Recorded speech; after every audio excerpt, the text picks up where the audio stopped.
जयपुर के राजा जयसिंह, उनकी पुत्री विष्णुप्रिया ठाकुर जी की परम भक्ति थी। लेकिन विष्णुप्रिया ने एक दिन सत्संग में जगन्नाथ रस कथा सुनी, और जब जगन्नाथ जी के बारे में विष्णुप्रिया ने सुना तो इतनी भावना उनकी जुड़ गई महाप्रभु जगन्नाथ जी से। अब तो वे अनुचरों को भेजने लगे, दर्शन करने भी गई, जगन्नाथ जी का दर्शन करके आनंदित हो गई। वो पद है ना, मेरो मन गिरधर छवि पे अटक्यो, ऐसे विष्णुप्रिया के साथ हुआ। वो जब महाप्रभु जगन्नाथ जी का दर्शन करने आई तो मेरो मन जगन्नाथ में अटको, वो जगन्नाथ जी की ऐसी प्रिय हो गई कि उन्हें महाप्रभु जगन्नाथ जी की याद आती रहती थी। इतनी स्मृति हुई कि एक बार उन्होंने किसी संत से कहा कि मैं क्या करूं, मुझे जगन्नाथ जी की बहुत याद आती है, पर इतना दूर है, एक तो श्री क्षेत्र, पिताजी साल में एक बार तो अनुग्रह करके ले जाएंगे लेकिन बार बार नहीं जाने देते। तो किसी संत ने कहा, नित्य ही कोई ना कोई जगन्नाथपुरी जाता है, आप पत्र लिख करके जगन्नाथपुरी भेजो। विष्णुप्रिया ने पत्र लिखे और उन पत्रों में अपना प्रेम प्रकट किया जो वो जगन्नाथ जी को कहना चाहती हैं, और उन समस्त पत्रों को इकट्ठा करती रहीं कि जब कोई मिलेगा कि जगन्नाथपुरी जा रहे हैं तो उसको दे देंगे। तब राजा ने अपने ही एक सेवक को आज्ञा की कि हमारा बहुत मन हो रहा है कि महाप्रसाद का भोग आवे जगन्नाथपुरी से, तुम जगन्नाथपुरी जाओ और वहां से महाप्रसाद लेके आओ। विष्णुप्रिया को जब ये बात पता चली तो उसने सारे पत्र इकट्ठे करके एक लिफाफे में डाल करके उस सेवक को दे दिए। राजा ने स्वर्ण मुद्रा अलग दी, विष्णुप्रिया ने स्वर्ण मुद्रा अलग दी, बोले मेरी तरफ से है, पिताजी ने जो तुमको आज्ञा दी तुम उसको करना, पर मेरे पत्र महाप्रभु जी को पहुंचा देना। तो अनुचर है। स्वर्ण मुद्रा लेने के बाद चल रहा था, घोड़े पे बैठ करके थोड़ी देर बाद लगा बहुत भार हो गया है, देखूं क्या क्या सामग्री ऐसी जो काम की नहीं उनको फेंक दूं। उसने वो पत्र निकाला, खूब सारे पत्र थे, एक दो पत्र पढ़ा तो जोर जोर से हंसने लगा। ये भगवान तो पूजने की वस्तु है, ये क्या प्रेम पत्र जैसे लिख दिए हैं, और वो पत्र वहीं फेंक दिए बीच मार्ग में। और अनुचर निकल पड़ा जगन्नाथ जी की यात्रा के लिए। जैसे ही वो जगन्नाथपुरी पहुंचा, कहते हैं रात भर उसको नींद नहीं आई। क्यों नींद नहीं आई? कि वो तो जगन्नाथपुरी आ गया, लेकिन महाप्रभु जी जिन पत्रों की प्रतीक्षा कर रहे थे वो पत्र लेकर के नहीं आए। महाप्रभु जी को नींद नहीं आ रही है कि मेरे पत्र आए होंगे, कहां हैं वो, अभी तक नहीं दिए इसने। ब्रह्म मुहूर्त में जैसे ही उसके नेत्र बंद हुए तो जगन्नाथ महाप्रभु रुदन करते हुए उसको दिखाई दिए और बोले, तुमने अपने मतलब की वस्तु, अपने मतलब की सामग्री तो तुमने अपनी जेब में रख ली, और मेरी मतलब की वस्तु जो तुम जयपुर से लेके आए थे वो तुमने बीच रास्ते में फेंक दी। ये तुमने अच्छा नहीं किया। कल सुबह मेरा दर्शन करने जरूर आना, और तुम्हें कल पता चलेगा कि मुझे क्या प्रिय है। तुम्हारे मन में यह भावना है कि केवल स्वर्ण चांदी के आभूषण, पुष्पों के आभूषण, सुंदर सुंदर ये सामग्रियां ही मुझे प्रिय लगती हैं, तो कल सुबह दर्शन करने आना। वो अनुचर जैसे ही महाप्रभु जगन्नाथ जी का दर्शन करने के लिए गया तो क्या देखता है, महाप्रभु जगन्नाथ जी ने विष्णुप्रिया के द्वारा लिखे गए जितने पत्र थे उन पत्रों की ही माला अपने गले में धारण कर रखी, एक एक पत्र अपने गले में पहन रखा है। स्वयं गए और जहां पत्र पड़े थे स्वयं महाप्रभु जी लेकर के आए। इतने प्रिय लगते हैं ठाकुर जी को। हम तो निवेदन करते हैं कि बहुत स्मृति होती है तो जाना आवश्यक नहीं है, ठाकुर जी के लिए पत्र लिखो। आजकल अब ठाकुर जी पे व्हाट्सएप तो है नहीं कि आप जगन्नाथ जी को व्हाट्सएप कर दो, इंस्टाग्राम डीएम कर दो, फेसबुक पे भेज दो, कुछ पत्र लिखो और महाप्रभु जी को भेजो। हम आपसे सत्य कह रहे हैं, महाप्रभु जी पढ़ते हैं और पढ़ करके आपके समस्त भावों को स्वीकार करते हैं। बस प्रस्तुत करने वाला होना चाहिए। प्रहलाद जी महाराज ठाकुर जी से अति प्रसन्न है।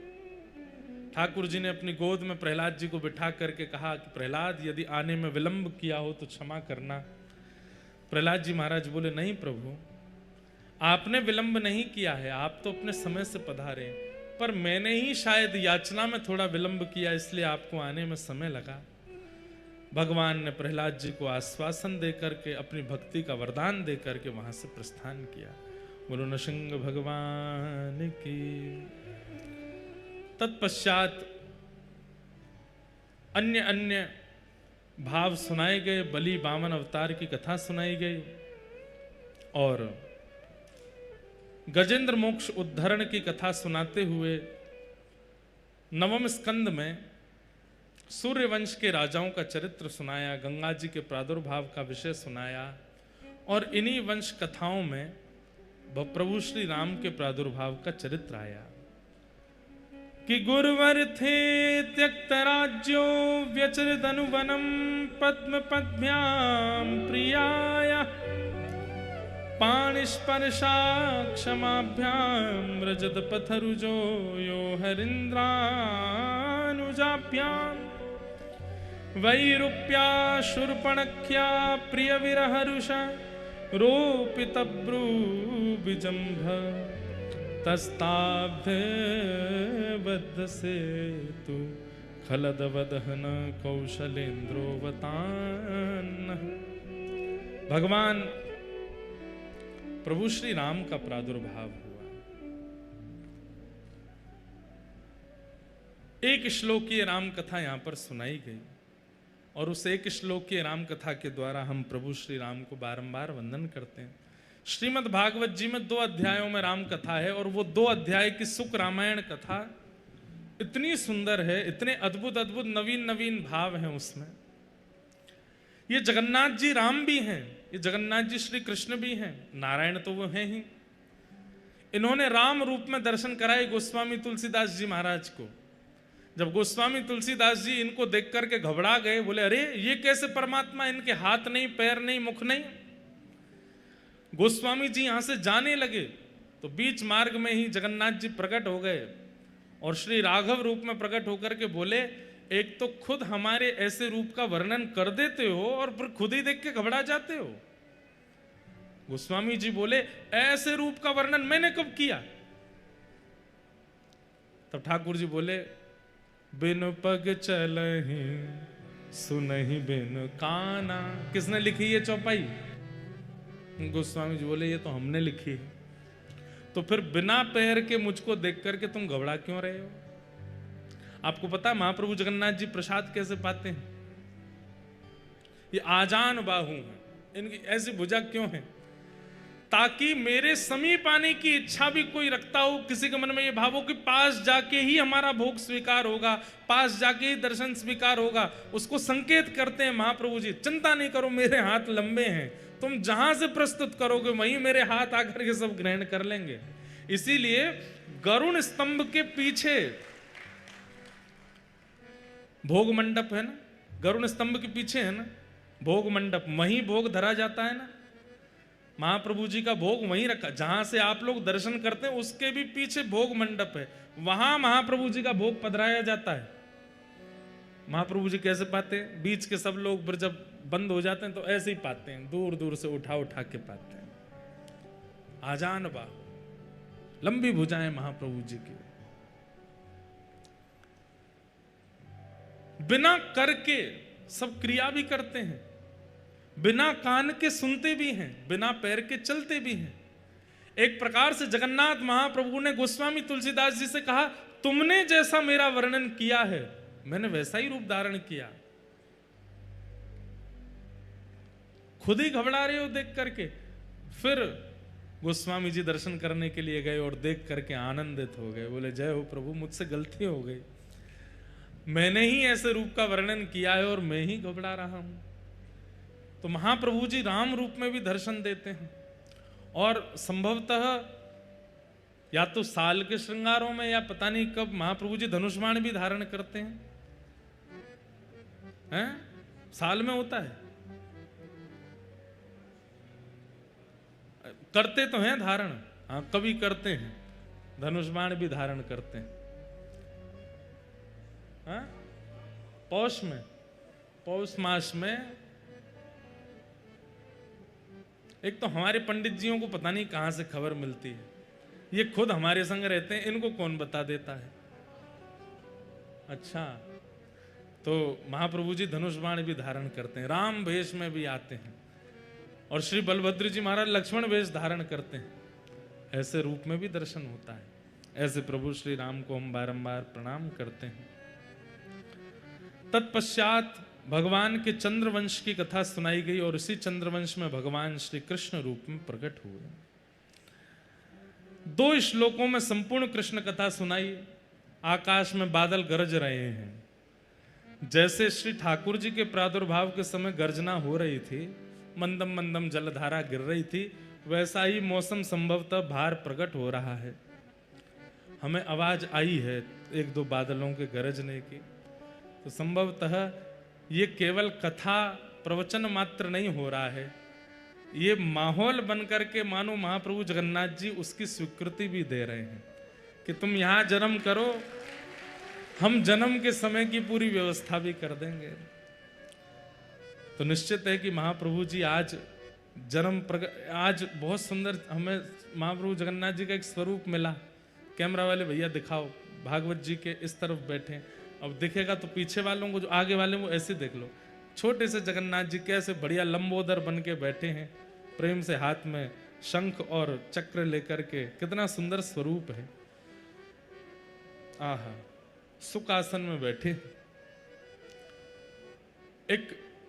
कोई 1 महीने की ऐसी तिथि आती है, उन तिथि में माँ यशोदा ही महाप्रभु जगन्नाथ जी की रसोई बनाती हैं।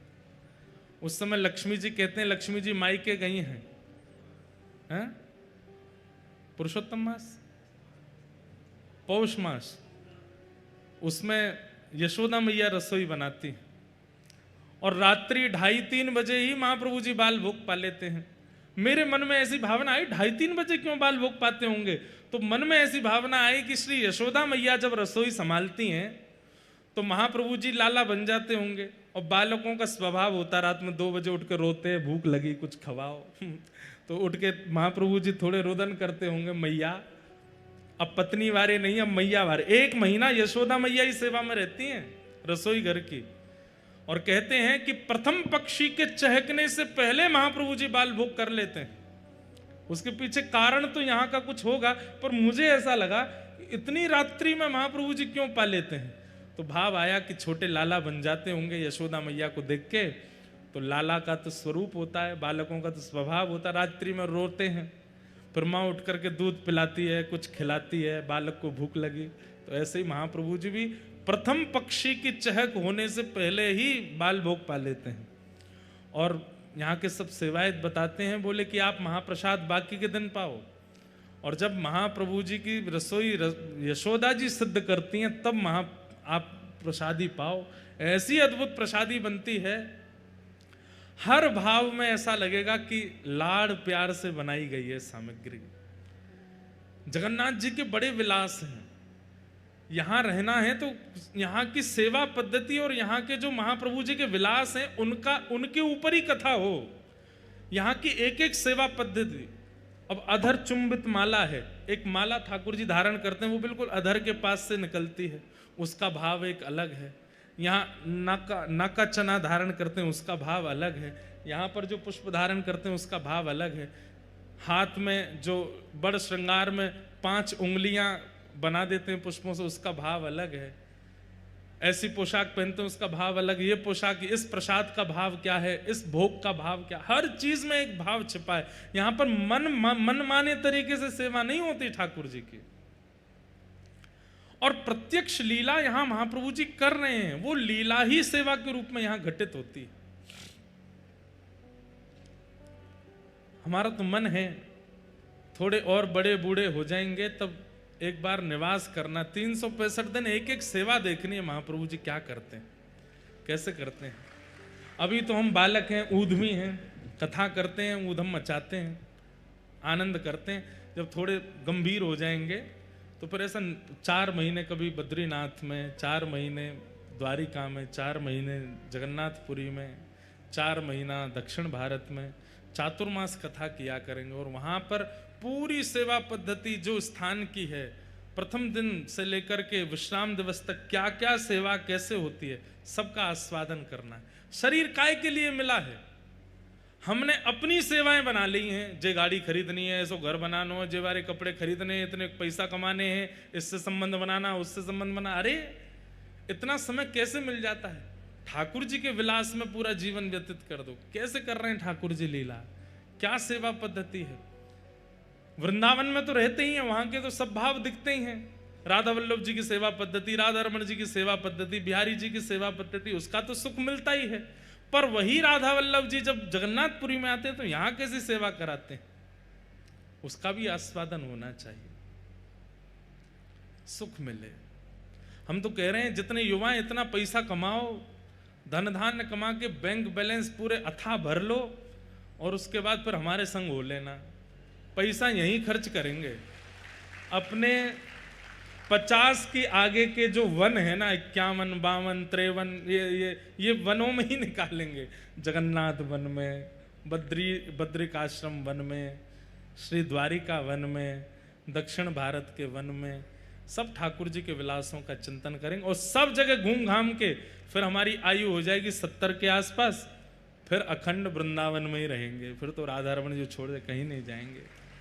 फिर तो बिहारी अंतिम घूम घाम के हम लोग ऐसी नदी हैं, ये समुद्र में नहीं मिलेंगे, लौट करके वृंदावन में ही मिलेंगे। सब जगह घूम घामने के बाद में वृंदावन छोड़ और कहां जा सकते हैं?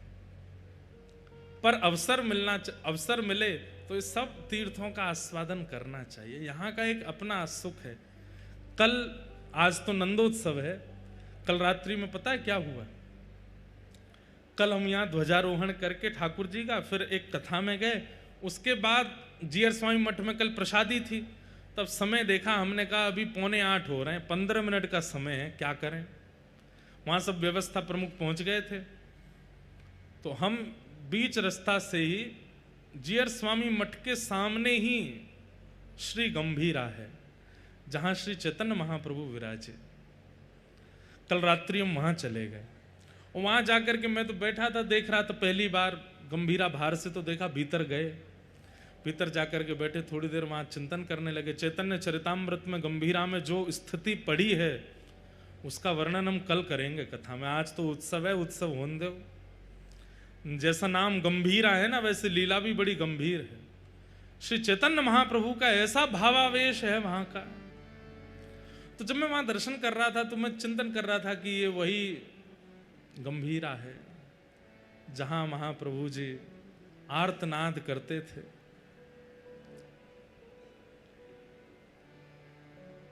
श्री कृष्ण ही गौर तनु बनकर के आए हैं और श्री राधा भाव हृदय में धारण करके कृष्ण विरह का आस्वादन कर रहे हैं। चैतन्य चरित्र को समझना भी सामान्य बात नहीं है। तो कल रात्रि जब हम वहां गए तो मैंने कहा, महाप्रभु जी कहाँ लेटते थे, कहाँ बैठते थे, कहाँ? तो उसका बाह्य दर्शन करके तो नहीं लग रहा था कि ये वही गंभीरा होगा, क्योंकि है तो अभी भी वैसा ही, पर थोड़ा व्यवस्थित था। महाप्रभु जी इतनी व्यवस्था में तो नहीं रहे होंगे। तो वहाँ के आचार्य चरण महाराज जी आए, वो हमसे बोले, आप सुबह अगर 8 बजे आओ तो हम आपको मूल गंभीरा का दर्शन कराएं। मैंने कहा, महाराज जी कल तो प्रभात फेरी है, मैं मूल गंभीरा का दर्शन करने कैसे आऊँ? परसों आ जाऊँगा। परसों बोले हम भुवनेश्वर जा रहे हैं। महाराज जी को पता नहीं क्या हुआ, थोड़ी देर में बोले, सुनो हम अभी दिखाते हैं आपको। चाबी लेके आए और जो कल हमने वहां दर्शन किया उसका मैं वर्णन नहीं कर सकता। ऐसे छोटे छोटे भीतर एक गुफा सी में ले गए, वहां छोटे छोटे कक्ष हैं। उन छोटे छोटे कक्षों में व्यक्ति बैठ नहीं सकता, व्यक्ति लेट जाए तो उठ नहीं सकता, बैठ जाए तो लेट नहीं सकता, एक आसन पर बैठ जाए तो दूसरा आसन नहीं धारण कर सकता। ऐसे ऐसे छोटे छोटे कक्ष, और वहां बैठ करके हरिस्मरण करते थे श्री महाप्रभु जी। फिर और नीचे ले गए और नीचे ले गए, तब एक नीचे एक छोटा सा कक्ष, और उस कक्ष में से इतनी सी एक सुरंग जैसी, कहते हैं वो सुरंग सीधे जगन्नाथ मंदिर की ओर जाती है। महाप्रभु जी को जब जब भावावेश होता था वहीं से ही श्री मंदिर की ओर चले जाते, वहीं से अंदर से एक रास्ता समुद्र की ओर जाता। महाप्रभु जी समुद्र को यमुना जी मानते थे। कभी कभी महाप्रभु जी को ऐसा भावावेश होता कि आज ठाकुर जी की नौका विहार हो रही है और नौका में सब गोपी चढ़ गई हैं, मैं अकेली रह गई हूं। दौड़ते और श्री समुद्र में, गहरे समुद्र में पहुंच जाते। तब पीछे सब उनके भक्तजन जाते, महाप्रभु जी को वहां से लेकर के आते। अद्भुत है चैतन्य चरित्र। तो कल गंभीरा का दर्शन हुआ और गंभीरा दर्शन करने के बाद में कल हमारा सिर इतना भारी हो रहा था रात को। आप सब प्रसाद पाए, उसके बाद भी रात में बहुत देर तक निद्रा नहीं हुई। 2 बजे तक तो हम सिर ही बांधते रहे कि कैसे भी ये कम हो।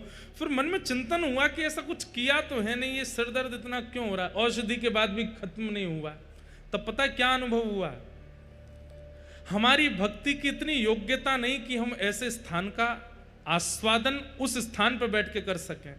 वहां भक्ति की ऊर्जा इतनी प्रगाढ़ थी कि हमारी भक्ति की साधना इतनी योग्य ना होने के कारण शरीर उस योग्यता को सहन नहीं कर पा रहा था।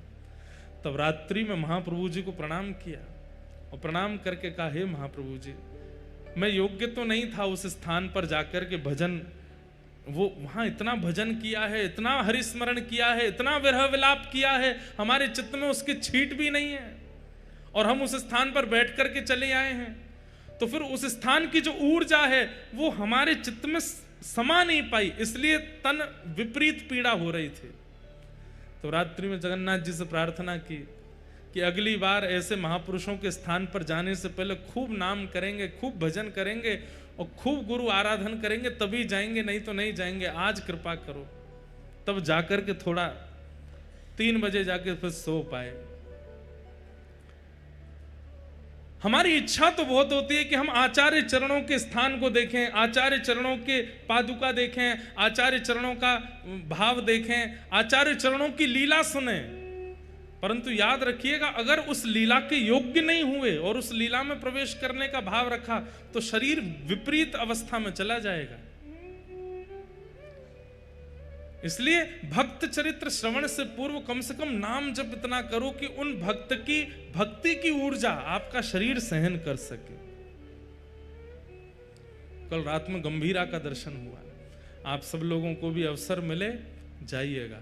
जहां जीयर स्वामी मठ में कल प्रसाद, तो वहीं सामने ही गंभीरा है और वहां जाके वहां के ठाकुर जी का दर्शन और जाकर के कम से कम अधिक से अधिक माला महामंत्र की कीजिएगा। वहीं श्री चैतन्य महाप्रभु विराजे। कल प्रयास करेंगे कि महाप्रभु जी के जगन्नाथ भाव की कल चर्चा करें। श्री जगन्नाथपुरी में रथ यात्रा कैसे करते थे, यहाँ पर कैसा भावावेश उनको होता था, उसका उन सबका चिंतन कल करेंगे। नवम स्कंद में संपूर्ण कृष्ण कथा सुनाकर के शुकाचार्य जी शांत हो गए। परीक्षित जी महाराज ने चरणों में प्रणाम करते हुए कहा, हे प्रभु, आप कृपा करके विस्तार से मुझे यह लीला सुनाइए। तो विस्तार से सुना रहे हैं कि कथितो वंश विस्तारो भवता सोम सूर्ययो राज्ञां चोभय वंशानां चरितं परमाद्भुतम् वसुदेव गृहे साक्षात् भगवान् पुरुषः परः जनिष्यते तत्प्रियार्थं सभवन्तु सुरस्त्रियः।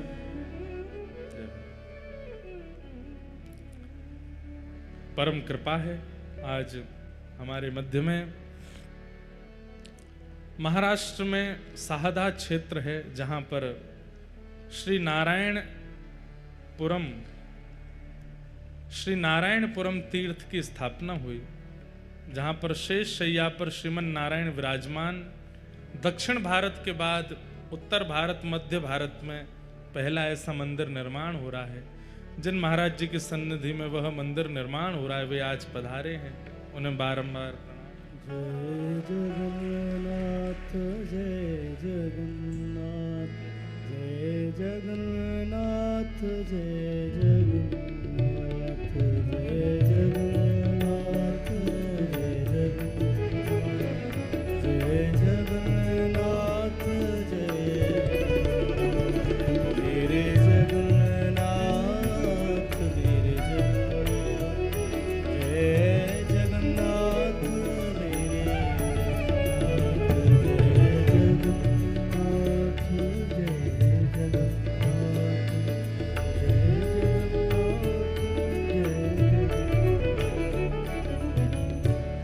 ऐसे नारायणपुरम तीर्थ, जहां पर शेषशाही नारायण शेषनाग पर विराजमान, अभी खरगोन में कथा थी, यहाँ से पूर्व वहाँ विश्राम दिवस कथा पूरी करके हम दर्शन करने गए साहदा महाराष्ट्र में। शेषशाही नारायण भगवान, अभी मंदिर निर्माण चल रहा है। हमारे परम पूजनीय श्री लोकेशानंद जी महाराज हम सबके मध्य में आज पधारे हैं। आप सब श्रोताओं की ओर से पूज्य महाराज जी को बारंबार प्रणाम, बारंबार वंदन। अद्भुत नारायण भगवान का स्थान है। आप सब लोग निश्चित ही कभी महाराष्ट्र या मध्य प्रदेश के क्षेत्र में जाएं और साहदा के आसपास हों तो निश्चित वहां दर्शन करने के लिए जाइएगा। बार बार याचना करने पर श्री शुकाचार्य जी ने परीक्षित जी महाराज को अब कृष्ण लीला में प्रवेश कराया। भगवान ने स्पष्ट आकाशवाणी करते हुए कहा है, बहुत ध्यान से सुनो। वसुदेव ग्रहे साक्षात भगवान पुरुष पर जनिष्यते तत्प्रियार्थम सबवन्तु सुरस्त्रियः। बंधुओं,